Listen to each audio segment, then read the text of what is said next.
Benjamin Franklin once said, "The bitterness of poor quality remains long after the sweetness of low price is forgotten." The fact is, quality matters. Join us as we make quality fun, interesting, and accessible to companies of all levels. Quality Matters is a must-listen for all things quality. Listen in, ask questions, and get back to doing what matters most. Quality Matters, brought to you by Texas Quality Assurance, where quality management gets simplified. Well, hello and welcome back to the Quality Matters podcast. I'm Kyle Chambers with Texas Quality Assurance, and we are continuing in this not so mini series where my goal here is to share the secret sauce for consultation. So this is really kind of what we have learned over the past 10 years, what works, what doesn't work, what the best ways to go about doing it. And I want to make sure that's available to you because I think I recognize the majority of the folks that are listening to this, you're trying to build and implement these systems in your shop for your people. So let's talk about some easy ways to do this. So, if you're just now tuning in, because we did go a while where we didn't record a lot of these podcasts. And so we're really trying hard to pick back up on it. Hang on. I need to make certain. Sorry. Ooh, for a second there, I thought I had the wrong mic turned on and wasn't actually recording any audio. So sorry about that.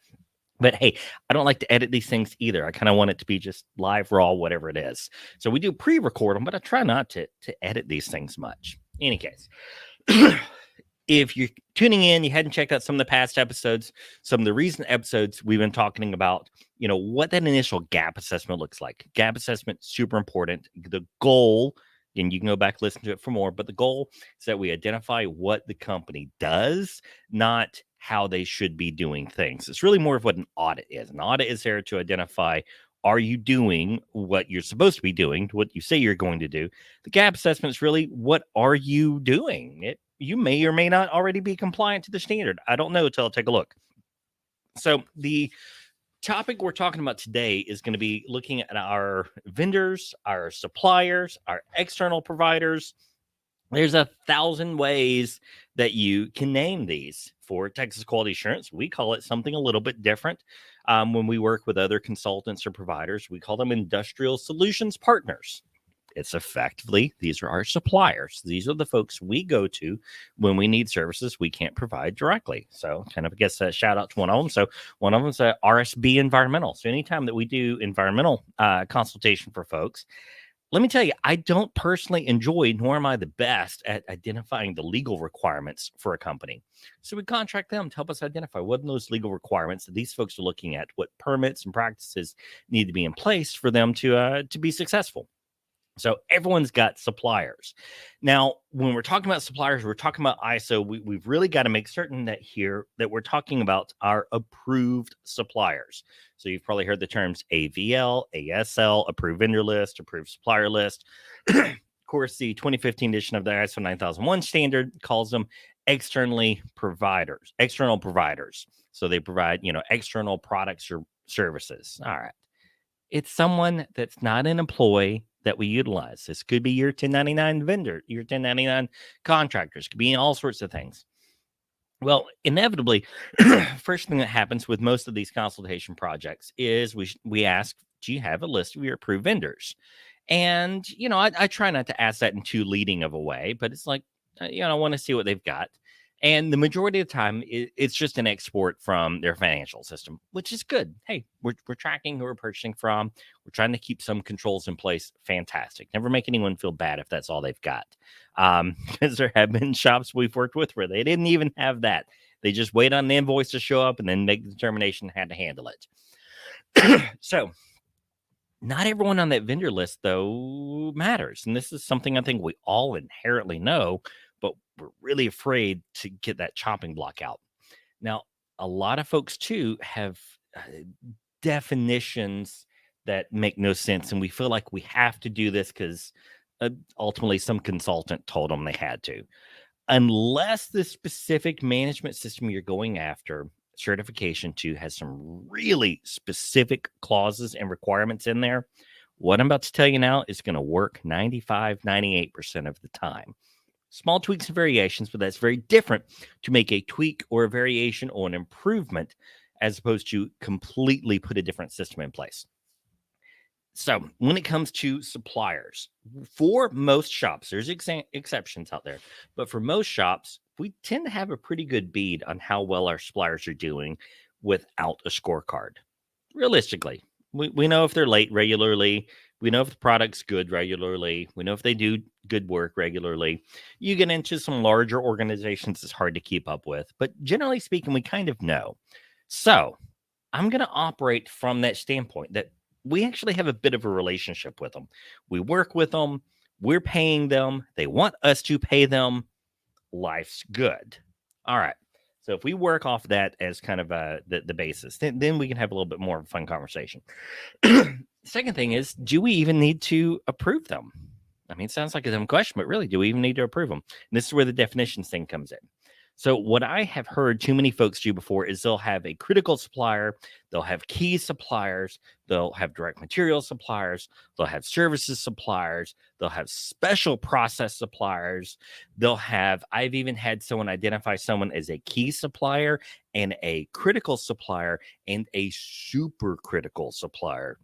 I'm kind of scratching my head and like, okay, cool. They're super critical for your business. Awesome. We've identified that these folks go under, they have issues, major impact on your business. Cool. The next question is, and this is the question you have to ask yourself, how do we treat our supplier differently if we categorize them differently? Most of the time, there's not an answer, or people will start scrounging for how can we treat them differently?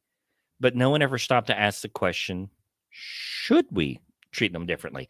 I can't answer that for you, but I can give you some information that'll help you make a good decision, which is ultimately what has to happen. I'd say that's probably the single point that most consultants go wrong on is they either put too much emphasis on you decide what's good for you, or they don't put enough there. So you got to decide what works for you, but I'm going to give you the tools you need for it. I prefer to categorize suppliers as only one of three ways, and really kind of only one of two ways. Either they are critical to our management system. So if we're talking about quality, then, this is going to be our direct material suppliers. This is going to be our special process suppliers, which I'll define for you. If, on the other hand, this is safety, then maybe it's a different set of suppliers. Maybe this is the guy that comes in and does our safety trainings once a month, once a quarter for us. Maybe this is the guy that does our forklift certification class for us. Maybe this is the safety council we're going to. Maybe this is the place I go to for pre-employment or post-incident drug screening. Maybe this is where I buy my PPE from. Again, it's all going to kind of change a little bit, but we've still got our providers. Same thing's true on the environmental side. Same thing will be true if we're going for 27,001 for information, security. Like, we're all going to have those suppliers that directly impact whatever the product is. Now, again, the product for quality is the product, right? It's whatever the widget you make is. On the other hand, if it's safety, your product is your employee's safety. If it's environmental, well, then your product is how well you care for your immediate surroundings and the environment as a whole. Same thing. Information security, the data that's housed on your services, how is it protected? That is your product that you are delivering. So we just got to change that, that lens we look through a little bit. So is it a direct material? Okay. Direct material for the IT side would be actually kind of the device that I bring. Do you have a bring your own device policy? Or is it service someone provides? Now, that's, if you can answer yes to either one of those, that service has a direct impact on the quality, that product has direct impact on the quality, then we need to approve them. If, on the other hand, it is not direct impact, then, well, how removed is it? And if you're kind of really having to scratch your head, the answer is probably we don't need them on the ASL, AVL, whichever one we call it. We call it ASL. Our QMS software, TQA Cloud, we call it ASL in there. Now, again, can you call it something different? Sure, it is what our software calls it, but hey, it works. So let's talk about what some exclusions to this might be. Now, if I am, say, a weld shop, a fabrication shop, maybe, something like that, exterminator, granted, Houston, you want to keep the skeeters away. You want to keep the bugs away. There's no shortage of bugs going around. But I don't think I've ever actually run into an instance of a nonconformity from an ant or a mosquito getting into the weld and causing some issues. So maybe the exterminator, super useful. Maybe you really don't want a bunch of bugs crawling around because, again, especially some of the Houston areas, like, just bugs everywhere. But I don't think it's really affecting your product quality. On the other hand, if you're a medical device manufacturer, or you've got a clean room in your operations, or maybe you've got like some laminating operations going on to where you have no chance of rework, the exterminator might actually be on your ASL. So you kind of got to make your own decision and justification there, but that's a little bit of the food for thought for it. So that's really to identify who even needs to be on the ASL. It's not going to be your sum total of all of your vendors. Also, avoid putting big box stores on there. Now, I know we all love folks like, especially in the industrial world, we all love Grainger. We hate Grainger too because they tend to be, not always, tend to be expensive on things. But my gosh, it's so awesome. You can find anything you want. Lord knows in my previous job, granted, this was over 10 years ago since I had to deal with this very much. But I'd find stuff on Grainger. I'd send it over to purchasing to purchase, because I was safety manager. So I get like a bunch of PPE, signs, stuff like that from them. And purchasing would send it back and say, you need to source this elsewhere. We're not paying that much for it. It's like, bummer. I want to go to one place to get everything. In any case, we want to avoid the big box stores, especially ones like Amazon or Walmart as well, because the sky's the limit on what you can purchase there. So we're not just approving that store for purchase of anything. We're approving them for specific purchases. Now, 9 times out of 10, it's going to be pretty obvious what they're approved for. Let's say that this is an NDT provider and all they do is liquid penetrant. It's, we kind of know what they're approved for. Other instances, it's not the case. So I'll give you an example from a few years back. I had a client that had to use Walmart, and they put Walmart on their approved vendor list. I'm kind of scratching my head like, man, how are you approving Walmart? And these folks made different types of computer equipment. And I'm like, well, how are you putting Walmart in your AVL? They said, oh, it's just for one component. I'm like, oh gosh, you guys, you did it right. And so what it was is they had this like 80 millimeter fan. I can't remember how big it was, but a big PC fan. And those PC fans can get pretty pricey. And so they found that Walmart was selling it really cheap. They had brought that PC fan in. They had done all of the appropriate tests on it. They had run it for so many hours. They'd done startup, shutdown sequences on it. And like they proved this PC fan that we're buying dirt cheap from Walmart is actually pretty good and is a fraction of the price of what we can buy at a specialty parts store. So, hey, we're saving money on every single build by putting this fan in there. Fantastic. So they put Walmart on the ASL, whatever you want to call it. And they listed the little condition here. They are approved for purchase of this fan. Okay. Now, once you realize you can make that exception, well, now you can start to make a whole lot of others. Again, I always say we start with the rule and then make exceptions. If you make a rule based on all of the exceptions, which is human nature to do, you wind up with these squirrely systems. Not just squirrely systems, but you know what I'm talking about. These squirrely systems, overly complicated. You got 1,000 check boxes and approvals and if-thens and what else is. And oh my gosh, you just want to pull your hair out. I'm like, I just want to buy something.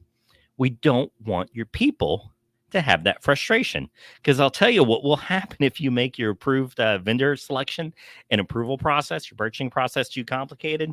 Folks are going to whip out that personal debit card, that personal credit card. They're going to buy whatever they need and expense it. That's it. That's what happens. Yes, you can fight that battle, but you've not solved the problem. You've only solved a symptom of the problem. So let's solve the problem. We want it to be easy for people to make the purchases they need to make to provide the goods and services your company provides. Keep that in mind. All right. So we've gone through and we've identified all of our suppliers, and we're going to start knocking off ones that we call commodity. Commodity might mean someone that I buy my paper from, right? So the printer paper, unless you're like a marketing or a print company, I really don't care where you buy your paper from. I get bad paper that jams in printers can be horrible, absolutely horrible. I was an IT guy for a while, Believe me, I was real particular about the paper that people could and couldn't put in some of our expensive printers.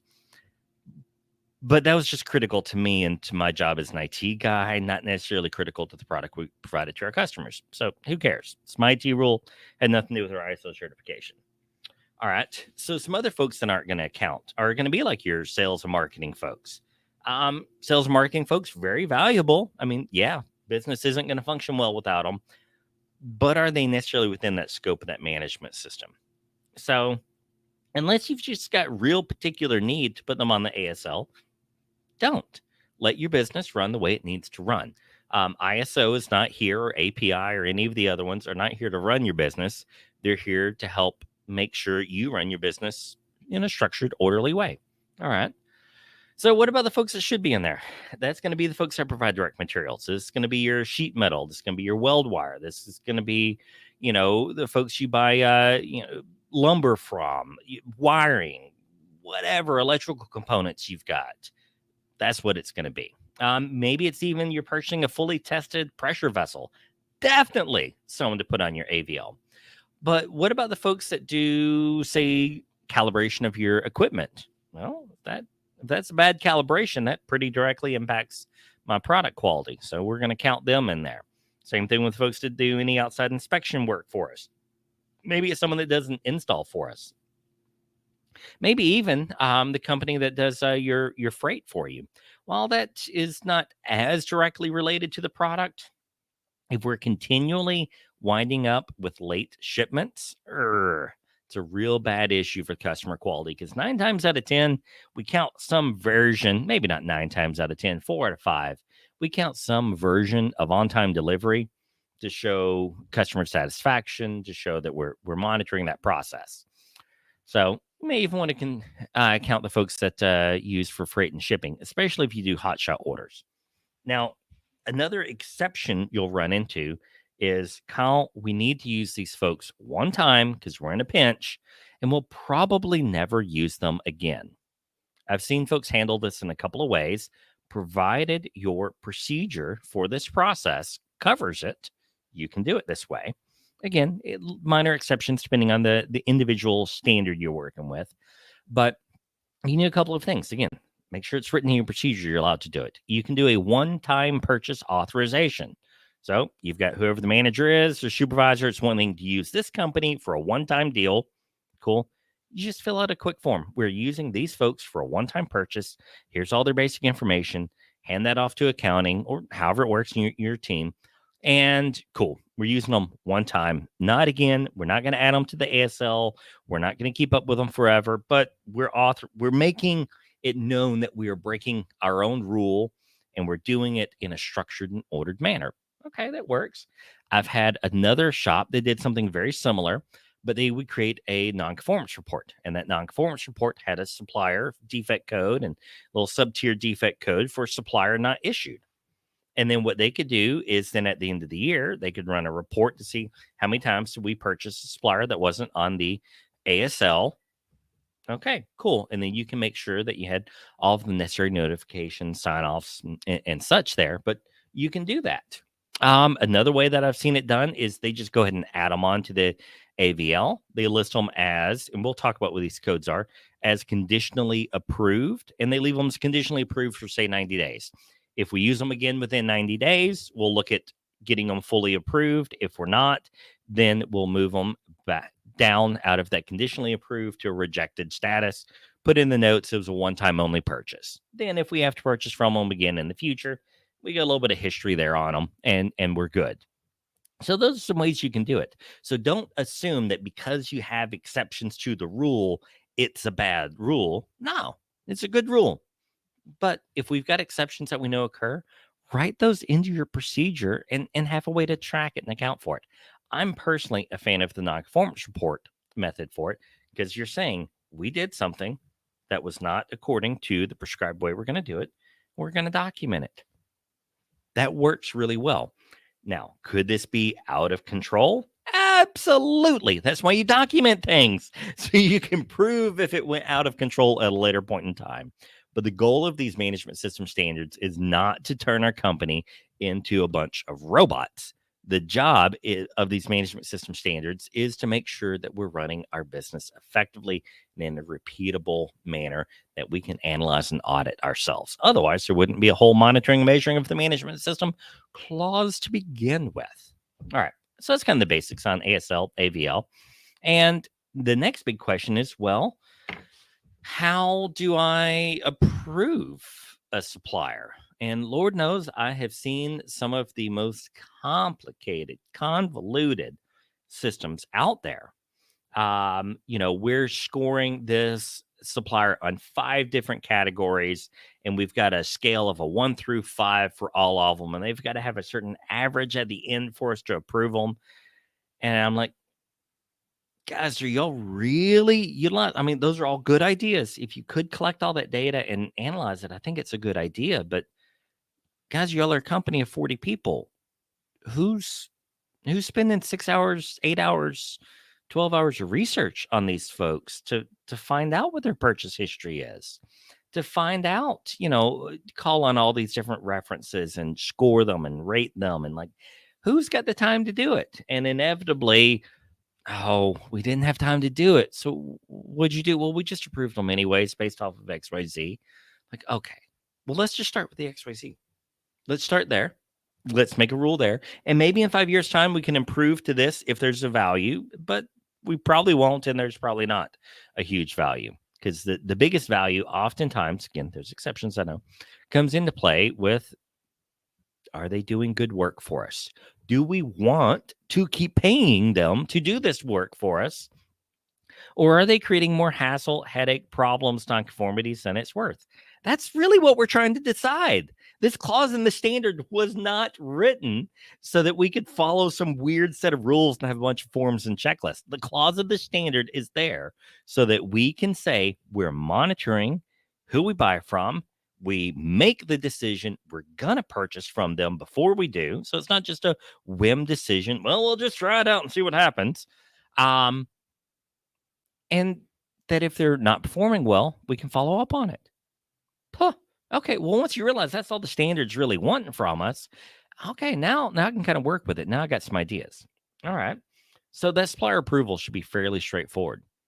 We want to know what product services they offer. Cool. Maybe we want some basic information about them, like what's your address, what's your legal name, what's your payment information and terms and so forth. All right, basic stuff we need to have. Never hurts to ask for a reference. I'll be honest with you, I hardly ever call on a reference, but when someone refuses to give one or has a hard time coming up with one to provide, that's a red flag. That's a real big red flag right there. So just asking for references in itself sometimes is enough. But we don't need much. We're talking about like a 1-pager, really, maybe 2-page. Anything more than the 1 or 2 page of information you're collecting from them, it's going to be like signature lines and a place for internal notes and stuff like that. Depending on the products or services you provide, you may also want to make sure that these folks are certified to a certain standard. And so if they are not certified, then the question is, well, what do we do? Maybe they are certified, maybe they aren't, but you need to decide, what do you do for your industry? How important is your supplier being certified important to you? Now, if they're making pressure vessels, well, they daggum better will have their their stamp for it. On the other hand, if they're doing some simple machining, some hole punching and bar stock, I don't know, maybe I care, maybe I don't, but you need to decide it, and you document in your procedure for what types of suppliers you really care about certification for, and give yourself the out there that management can require stricter controls for one supplier over another for appropriate reasons. But that's really it. And then when you approve them, you make note, hey, they have their 9001 certification. We got to check every year to make sure that they're maintaining it. Simple enough. Then when the end of the year rolls around, and I like to do this personally before management review, again, different companies, different ways you can do it, makes sense. I like to go through the approved supplier list. I'm going to look for a few things. One, I'm going to look for any non-conformances tagged to them. So if you're utilizing a quality management software like TQA Cloud, or there's plenty of others out there, But if you're using quality management software, man, you really should be able to tag that supplier to a nonconformance. So let's take a look at it and see if we've had any nonconformities from this supplier in the last year. All right. You also want to check, have we even purchased from them? What if you go a year? What if you go 2 years or 3 years without purchasing from someone? At what point do you remove them from the log? Well, you get to decide that as well. But my first question is when I'm reviewing them is A, have we purchased from them? And B, have we had any known issues? So if yes, we've purchased from them and no nonconformities. And I guess the third one would be if we require certain certification from them to be maintained. If those two, maybe three questions here are answered in a positive manner, that's the review. You just completed your formal review of the supplier. Add some notes in there. Reviewed against requirements in procedure ABC 123. Supplier is reapproved based on continued use, no nonconformities, and active certification. You're done. There's no 10 pages of paperwork. There's, Lord knows, don't ever ask them. Once you've already got a supplier, you send them that questionnaire to fill out. How many times do you ever get that back? Don't make that questionnaire and then resubmit your whole supplier form as your criteria for reapproving them. Use some basic criteria to reapprove them. Now, if we're going through it and you check on their website, oh man, their ISO cert expired 3 months ago and they've not put the new one up there, then give them a call. Say, hey, we got to reapprove you. But before I can reapprove you, you kind of have to give me your ISO cert again. We've got to make sure that you're still up to date because it was part of our criteria for approving you in the first place. Oh, no problem. They'll email it over. Life's good. Let's say, on the other hand, that we have an issue with this supplier. The issue could be we've not purchased from them in 4 years. Yeah, we probably need to keep someone on the ASL that we hadn't purchased from in 4 years. They may not even be in business anymore. All we do then is we change their status to rejected. That supplier is either approved, conditionally approved, or rejected. That's really it. You can have some other variations, but that's really it. So we move on to rejected, and we put in the notes. Rejected, no use in 4 years. Oh, okay, cool. Now, on the other hand, what if this is a supplier who's had a lot of performance issues? Well, we're going to put them on watch. We're going to issue them a corrective action. So we'll open up a corrective action in the software there, and we'll say, hey, customer, you need to complete a corrective action for this. Oftentimes we call it a SCAR, supplier corrective action report. It's nothing but your corrective action report that you send to them and say, you fill this out and send it back. So we know that you have fixed this issue that you keep running into. And then what we do is we change their status because they're no longer approved. They're back to conditionally approved. You're approved, but we're going to watch you. If you mess up, you're out. So when you send them that SCAR, don't just send it to them. Say, hey, you are receiving this SCAR for these 2, 8, 12, 32 reasons, right? You're receiving a SCAR because of all these reasons, and you have 30 days to complete the SCAR, provide us evidence of what you did to fix it, and your assurances that we won't have this issue again. Okay. Well, now, if you give them 30 days on that, I say let's go ahead and conditionally approve these folks for 90 days. 30 days to get their plan together, and another 60 days to monitor them. If at the end of 90 days, they're still messing up and you're still getting non-conformance reports on them, you're probably going to need to move them to a rejected status. At that point, they either need to be moved to rejected status or management needs to get involved for some sort of negotiation or whatever it may be. But you'll need to come to an agreement on what the terms are here, and let's move them over to that rejected status. Now, again, always make a rule based on a rule. An exception to this would be, well, and I have a client right now that has this particular issue, and they've got one supplier that is actually really critical to their business. Modification of the component that is sold from this one supplier is actually a big selling point for them. So they can't get rid of the supplier, though that supplier is responsible for probably a third or more of the nonconformances in the company because they just can't get the product there on time or even to the right location, all sorts of issues. And they're like, well, we can't get rid of them. We are contractually obligated to use them for our services.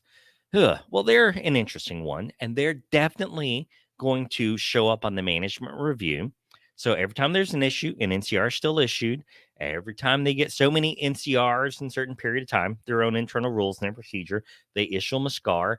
I think there's probably been 3 or 4 SCARs issued to these folks, and they can't get their act together. Well, it's a known issue that is being documented and being monitored, and it's going to show up in the management review, and we'll have a chance to discuss it in the management review. And so, yes, it's a problem, but it is a problem that is being managed, and it's a problem that is well documented. We can work with that. We can live with that when it comes to our management system. And so, really, that's it. I mean, that's as simple as the process is. How complex your forms are only depends on what you need. When you're filling that form out, just imagine a customer left that section blank or put negative responses in that section of your form for approval. Would it mean that you're going to, oh gosh, we can't use you? We can't. Or would it mean that you're just going to kind of scratch your head and be like, well, crap, we want to use them. How are we going to figure out how to make this work? If that's the answer, you probably don't need that section on the questionnaire. And you probably just need to do a better job reviewing and evaluating the folks. And for that reason, I often encourage an on-site visit, especially one with very little notice is oftentimes good. But schedule a visit, go out on site, check it out, check their facility, make sure that you don't see just a mess everywhere and issues going on. And, over here in the break room, people talking about problems with customers and so forth. Just make sure that stuff's not happening. But this doesn't have to be such a complicated process. It can be a lot simpler than most folks make. One of the reasons it gets so complicated as well is when you Google things online, it tends to be the more complicated results that show up first because people spend a little bit more eyeball time on the complicated solutions, and we feel like the complicated solutions must be the smarter solutions. But in this area, unless you have a specific need that you already knew about before you listen to this chat here, you probably don't. It probably needs to be pretty simple, and we want to monitor and make sure these folks are doing good work and continuing to do good work. That's really it. Your approved supplier list, your purchasing process just doesn't need to be all that complicated from an upfront standpoint. So make it simple, make a rule, identify what exceptions you run into, and write out a process in your procedure for handling those exceptions. That's it, guys. I hope this is helpful to you.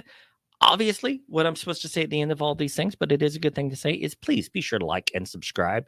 We are really working hard to get a lot of good content out to you guys. And it goes a long ways if you can like, subscribe, share this information. The more eyes that see it, the better it gets. And it helps us identify what content you like and appreciate better as well. So if you like it, share it, and we'll make more of it. Y'all take care.